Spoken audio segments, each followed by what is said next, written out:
My name is Tom Walker, and I hit the floor in front of my whole family on Christmas Eve, gravy on my shirt, my hips screaming because my stepson, Kyle, shoved me away from the head of the table and said, "That seat belongs to my dad. Get out." For a second, nobody breathed. Christmas lights blinked in the window. Forks hung in the air.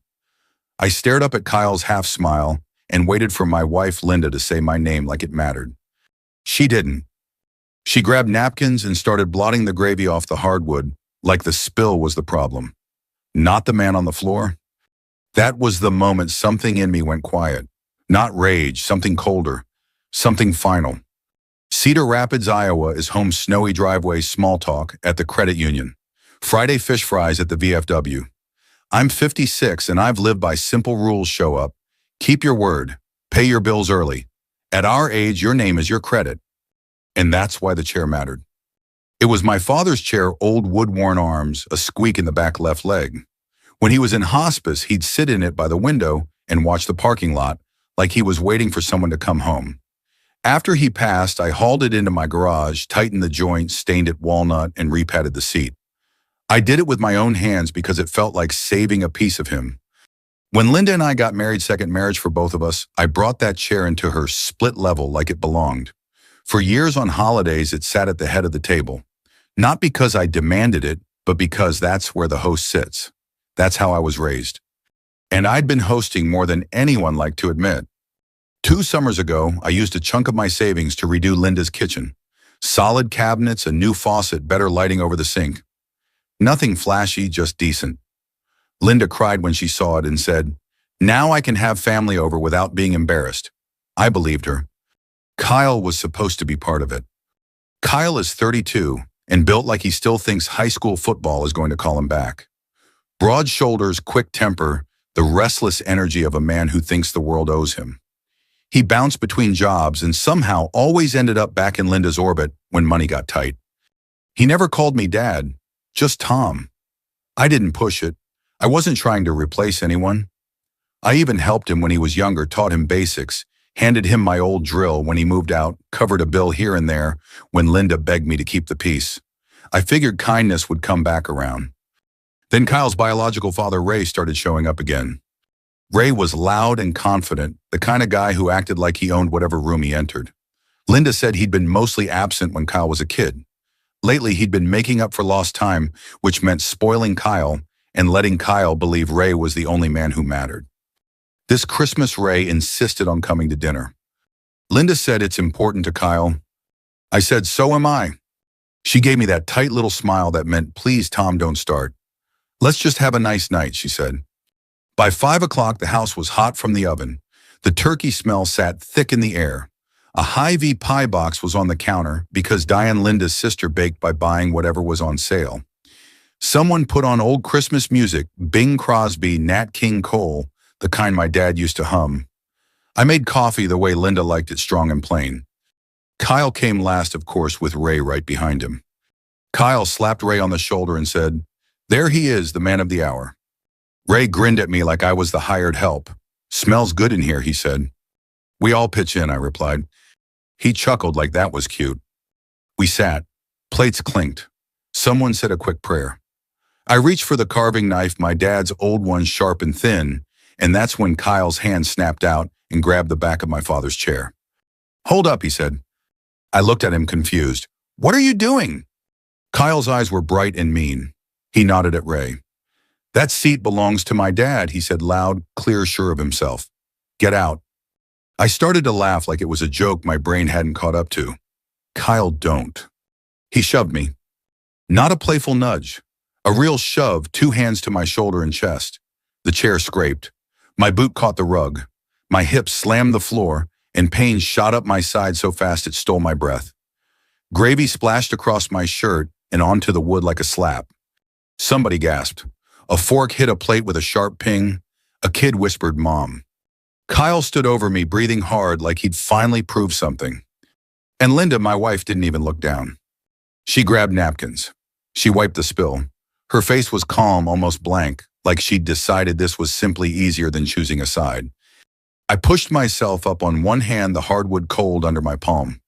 My dignity burned hotter than my bruised hip. I looked at Linda, waiting for a word to hand anything. She kept her eyes on the floor. In that blinking, Christmas light silence, I understood something I'd refused to see for years. To them, I wasn't family, I was maintenance. So I stood slow and steady, swallowing the pain, and I walked out into the Iowa cold without saying a single word. My truck door shut with a hollow thump, and for a moment I just sat there in the driveway, hands locked on the steering wheel, like it was the only thing keeping me upright. The porch light threw a weak yellow circle over the snow. Behind the window, I could still see the table shapes moving heads, turning, someone laughing too loud, like laughter could erase what just happened. My hip pulsed like a warning light. At 56, you don't bounce. You feel every year all at once. I started the engine and backed out without looking back. The tires crunched over the frozen slush. I drove with the heater blasting and the radio off because I didn't want a Christmas song lying to me. I ended up at Casey's for coffee because I didn't know where else to go. The place smelled like grease and cinnamon rolls. I sat alone in a booth and stared at the dark window, watching my breath fog the glass. My phone buzzed. Linda. I watched it ring until it stopped. A minute later, Kyle. Then Linda again. I didn't answer. Not because I wanted revenge, because if I opened my mouth, I wasn't sure what would come out.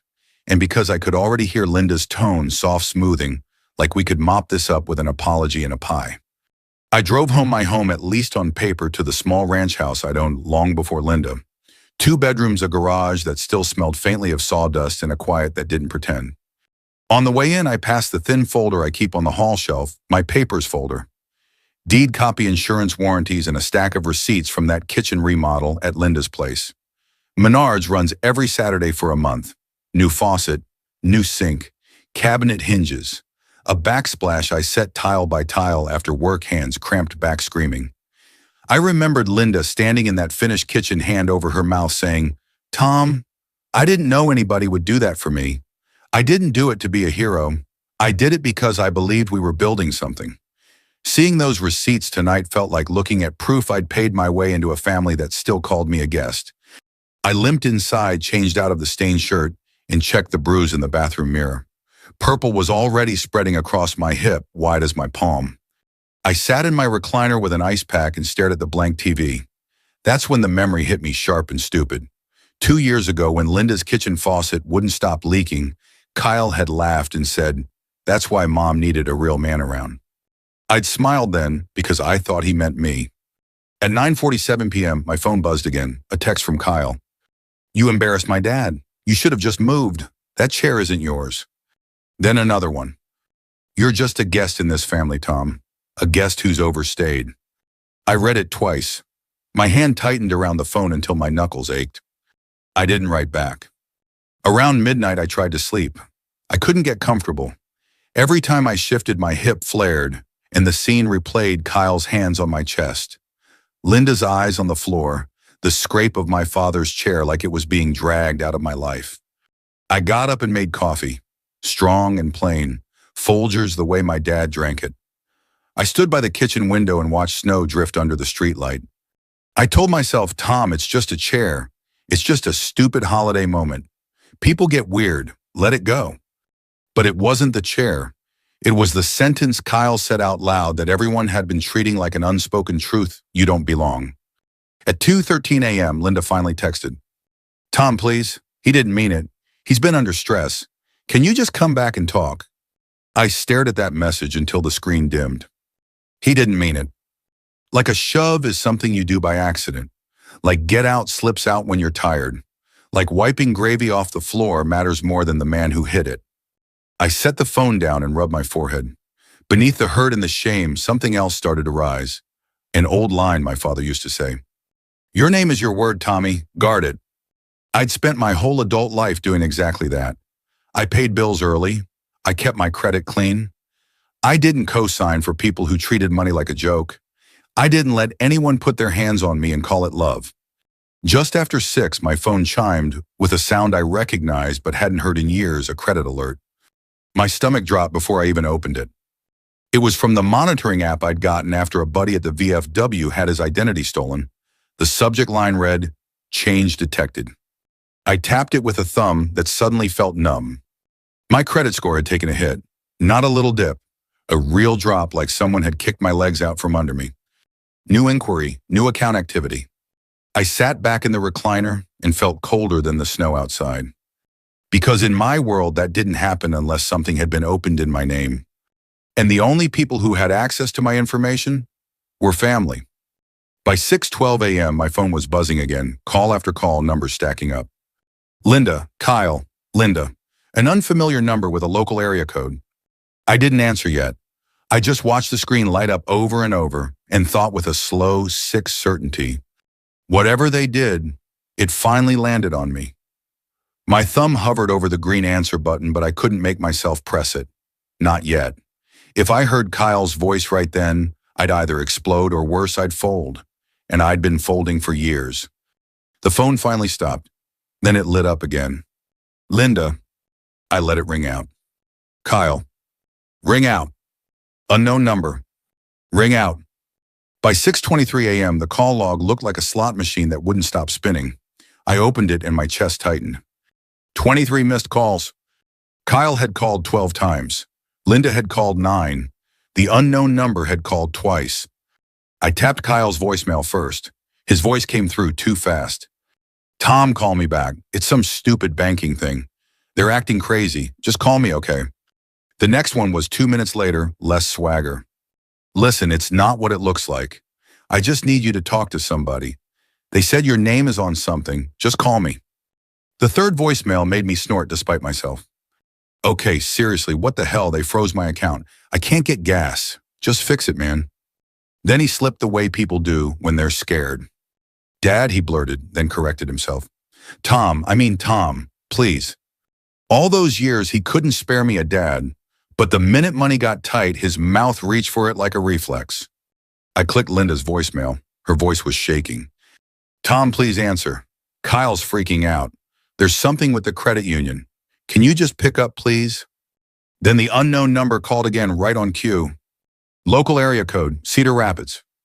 This time I answered, hello, Mr. Walker. A woman's voice, professional, careful. This is Marcy with Hawkeye Community Credit Union.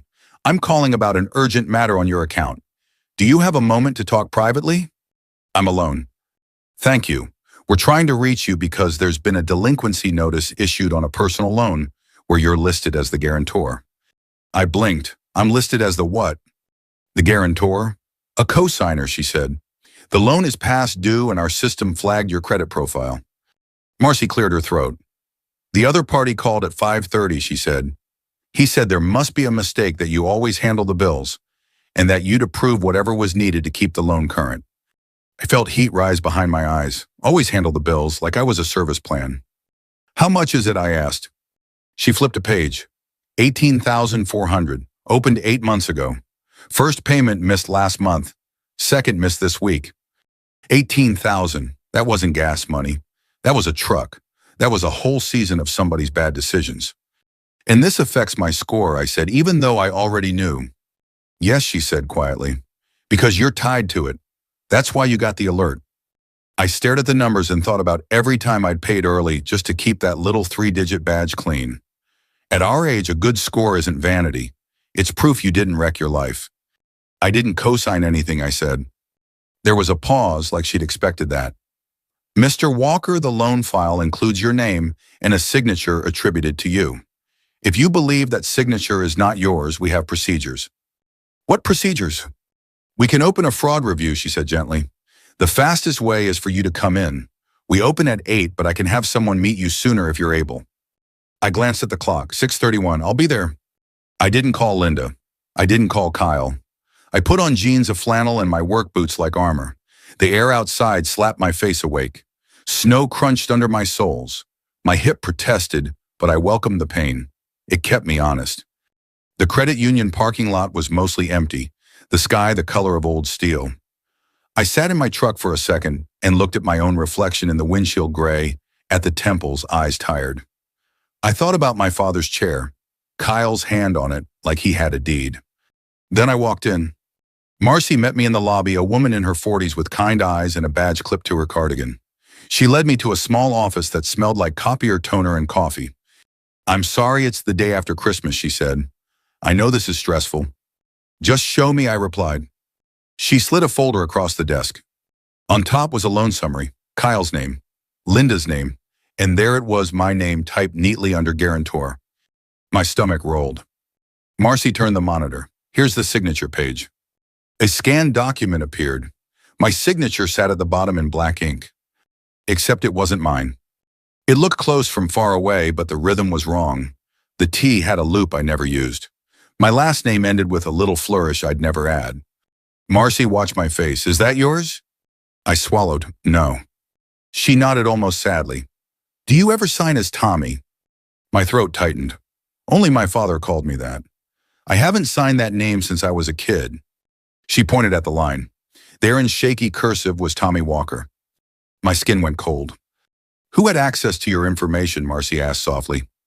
I stared at the screen. My wife. Marcy didn't judge. She just opened a drawer and set a form on the desk. This is a statement of fraud, she said. If you sign it, we open an investigation. That can have serious consequences for whoever submitted the paperwork. My phone buzzed on the desk. Kyle again. Marcy glanced at it and back to me. You don't have to decide this second. I looked at the pen, then at the Tommy signature on the screen. I'm not deciding out of anger, I said, surprised by how steady my voice sounded. I'm deciding because my name means something. I took the pen, and outside that little office, the credit union stayed quiet, normal, while my whole family started to crack. My first thought was that the shove was the worst part. I was wrong. The shove was just the announcement. The paperwork was the execution. I signed the fraud statement with a steady hand and a sick stomach. Marcy, the credit union rep, slid the form into a folder and said, once we open a review, we can't unopen it. Then let it stay open, I told her. She printed copies, circled a case number, and explained it plain an investigator would call, and I'd need to provide samples of my normal signature. No drama, just procedure. That made it feel real in a way I hated. In my truck, my phone lit up again. Linda. I answered before I could soften. Tom, where are you? She said. Kyle can't access his account. Ray's losing it. What did you do? What did I do? I repeated. Why is my name on an $18,000 loan? There was a pause that said more than any confession. Linda. I was trying to help, she whispered. Kyle needed it. He said Ray would cover it. It was temporary. And you signed my name. You would have said no, she said, like that explained everything. That's because no is a full sentence, I replied. And my name is not a community resource. Tom, please, she begged. It's just paperwork. Just paperwork. Like vows were just words, like a signature was just ink. I drove straight to Linda's house. Snow drifted down quiet and relentless. When I walked in, Kyle was waiting like a bouncer, eyes red and wild. Are you happy? He snapped. They froze everything. I can't even buy gas. Ray was behind him in the living room, pacing with his coat still on. And in the corner, like somebody had shoved my history out of the way, was my father's chair. Moved. Exiled. Kyle saw me looking and smirked. Yeah, we moved your little throne. It's my dad's chair, I said.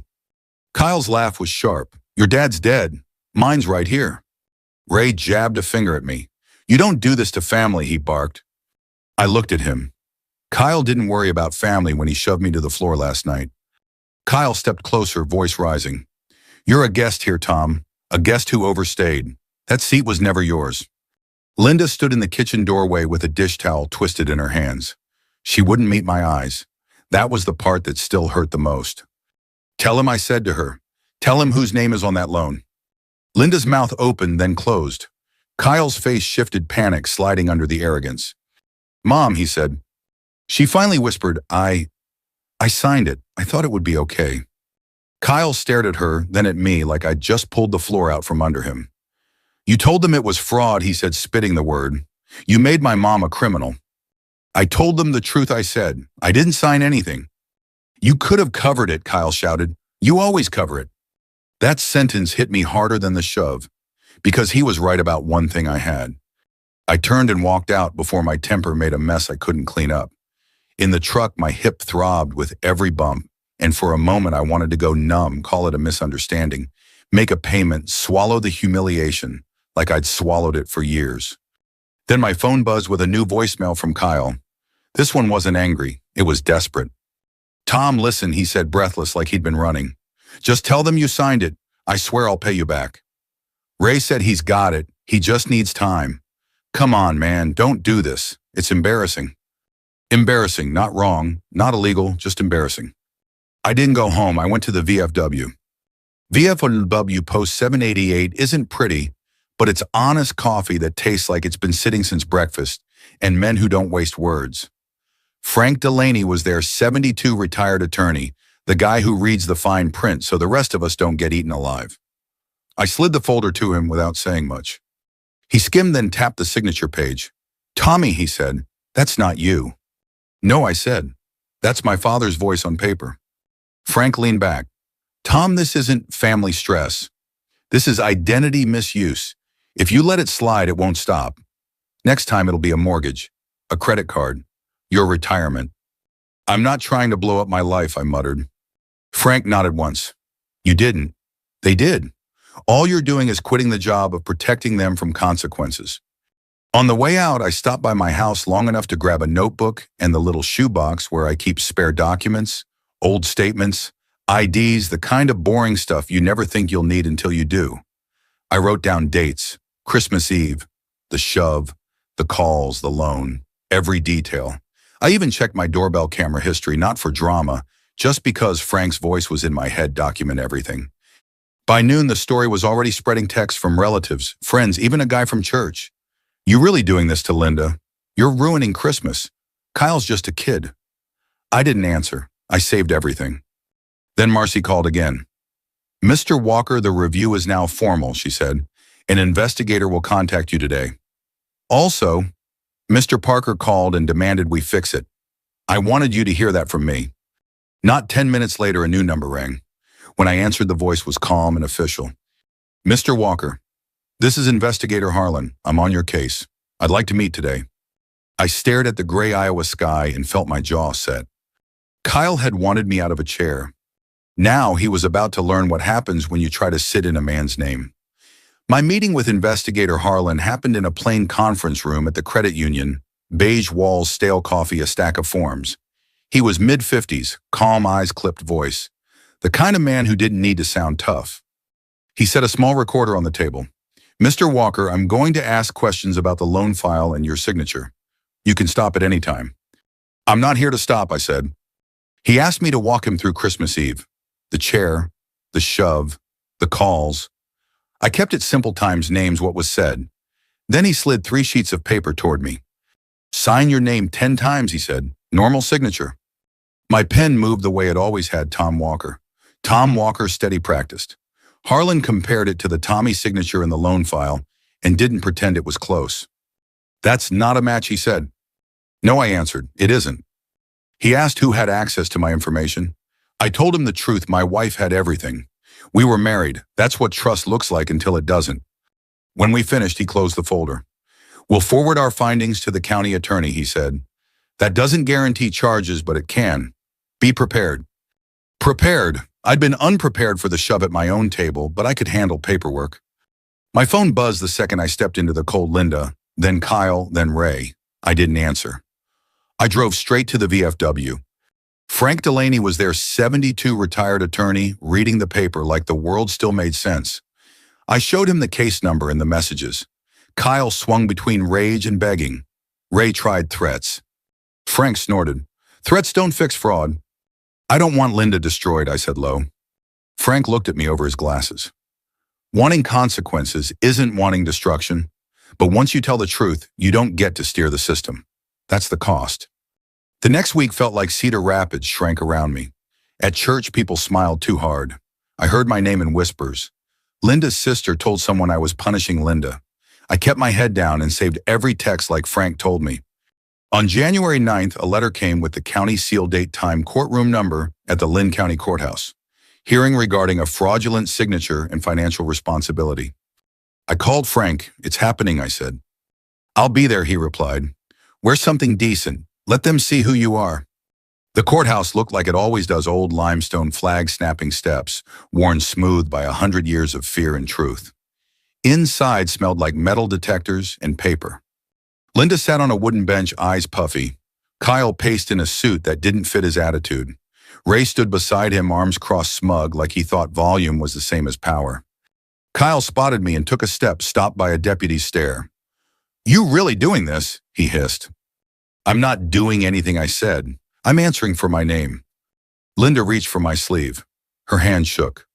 "Tom, please," she whispered. "I'll make payments. I'll sell things.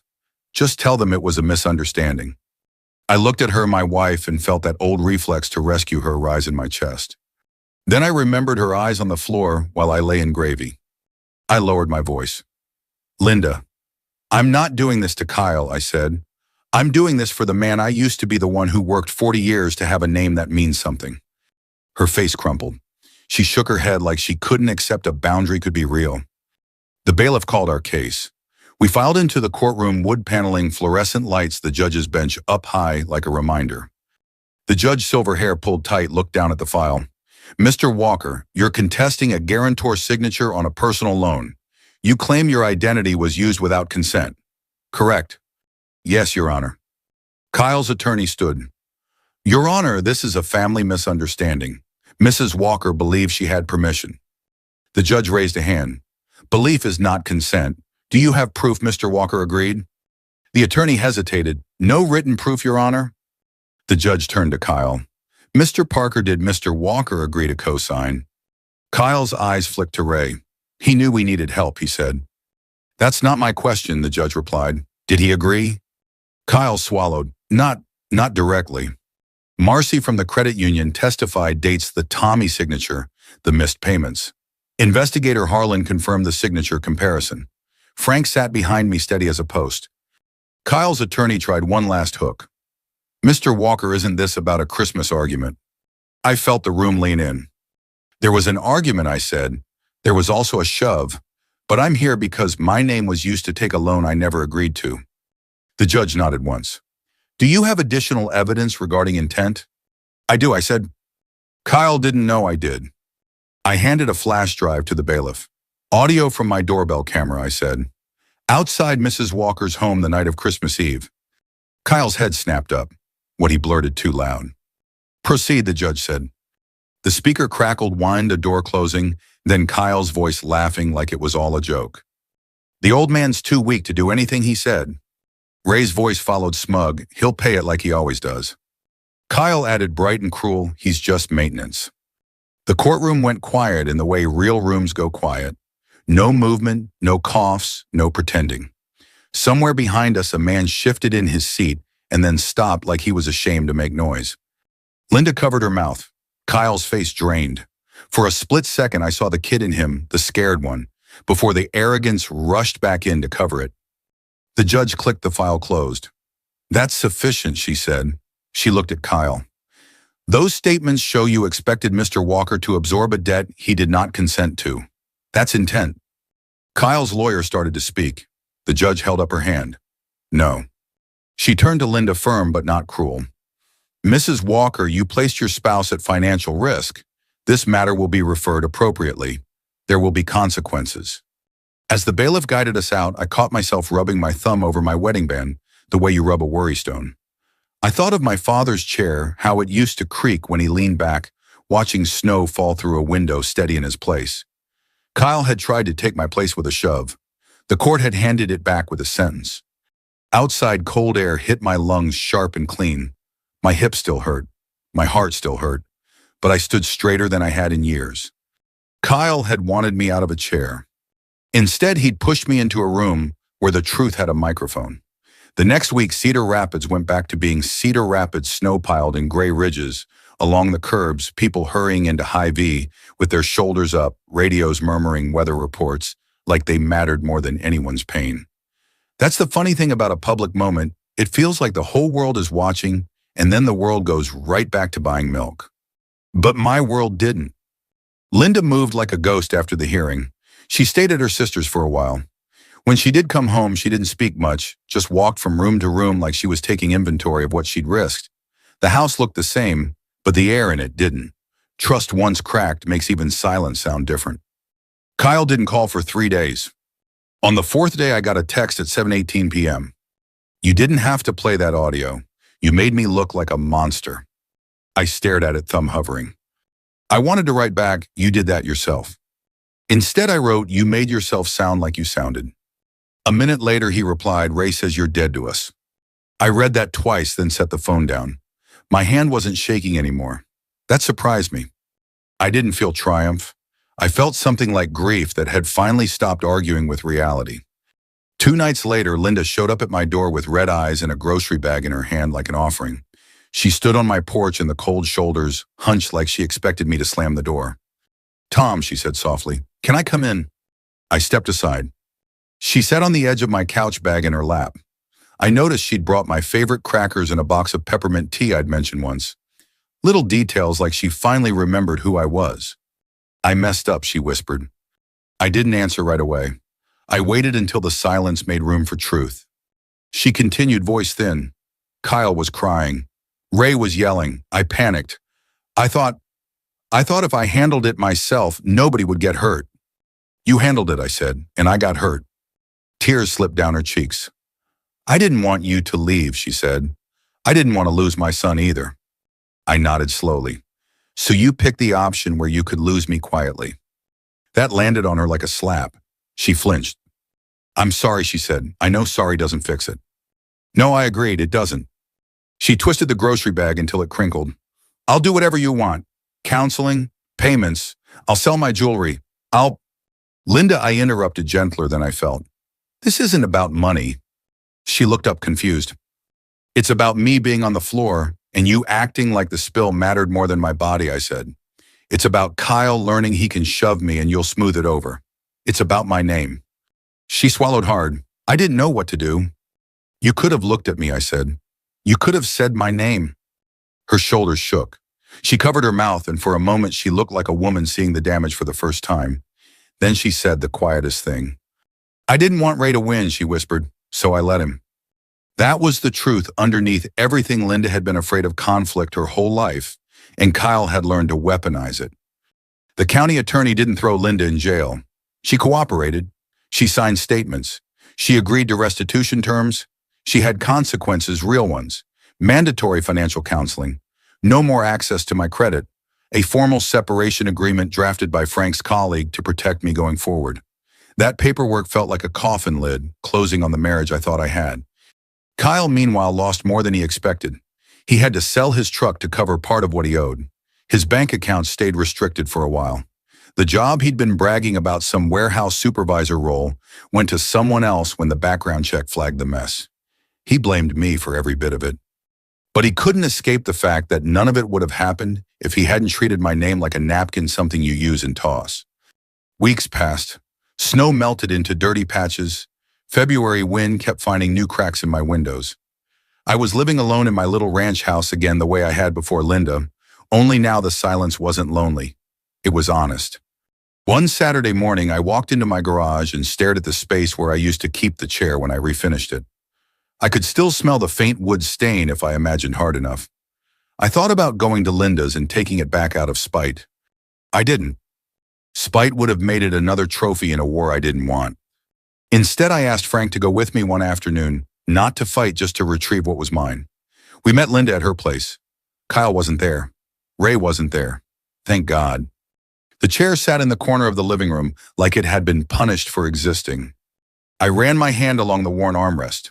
The wood was smooth under my palm, familiar as a handshake. Linda stood behind me, wringing her hands. You can take it, she said. Of course. I nodded. I'm taking it home, I replied, where it belongs. Frank helped me load it into the back of my truck. As I tied it down, the chair creaked once, like it was clearing its throat. On the drive home, I realized something: that chair was never my power. It was my memory. Kyle couldn't steal it by sitting in it. He could only shame himself by thinking he could. That night, I made coffee and sat in the chair by my living room window. Snow drifted down again, soft and steady, like Iowa didn't care about anyone's drama. The heater kicked on. The house settled with small, familiar pops. My phone buzzed at 10:41 p.m., a text from Kyle. I didn't think you'd actually do it. I stared at the message. There was no apology, no accountability, but there was something new, a crack in the arrogance. I typed back, neither did I, until you forced my hand. A long pause, then another message. Mom's not okay. I closed my eyes. That was the price of truth somebody always breaks when the lies stop holding them up. I replied, tell her to take care of herself, and tell her I hope she learns peace doesn't come from covering things up. Kyle didn't answer. In March, Linda and I finalized the separation. It wasn't a screaming divorce. It was paperwork, signatures, quiet breaths. She cried. I didn't. Not because I didn't feel it, because I'd already cried on a kitchen floor no one noticed. On the day the last form was filed, Frank clapped me on the shoulder outside the courthouse.